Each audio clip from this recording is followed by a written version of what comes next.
Le péril que court l'Église à la fin de l'économie provient d'êtres surnaturels.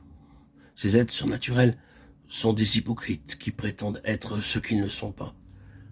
Ils semblent conduire à plus de sainteté en prescrivant une sévérité ascétique pour le corps, mais au demeurant, ils sont eux-mêmes impurs et souillés. Et ils communiquent leur corruption à ceux qu'ils ont réussi à séduire par leur seule présence. Car où ils ont réussi à séduire, ils ont pris possession, et tandis que le croyant séduit et induit en erreur s'imagine être plus pieux, plus sanctifié, plus affranchi des besoins charnels, il est, en réalité,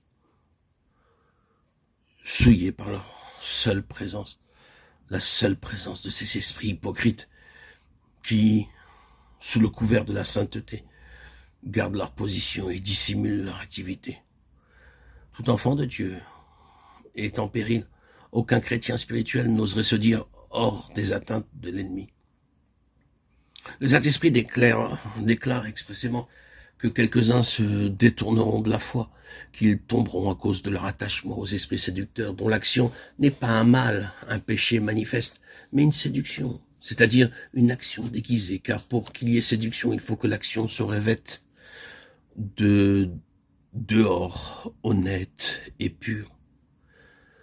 Que la nature de la séduction se manifestera par des doctrines de démons, donc dans les sphères doctrinales, dans le domaine intellectuel. Que le moyen de la séduction sera justement des doctrines de mensonges enseignées hypocritement comme véritables. Enfin, que deux des marques de ces doctrines de démons sont l'abstention des viandes et la défense de se marier, chose que Dieu a créée, ajoute l'apôtre Paul. L'opposition à Dieu lui-même dans son œuvre de créateur, voilà donc l'une des marques distinctives des doctrines de démons. En général, on applique à Rome uniquement ce passage à cause des interdictions de l'Église romaine concernant les viandes et le mariage.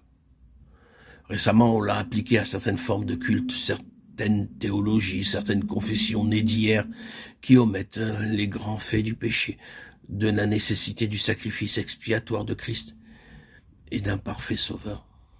Mais le domaine des séductions doctrinales est infiniment plus vaste. Il est partout, et les dites doctrines pénètrent jusqu'au sein même de la chrétienté évangélique. De sorte que les mauvais esprits exercent une influence plus ou moins accentuée sur les chrétiens, et qu'ils réussissent souvent à les amener en leur puissance.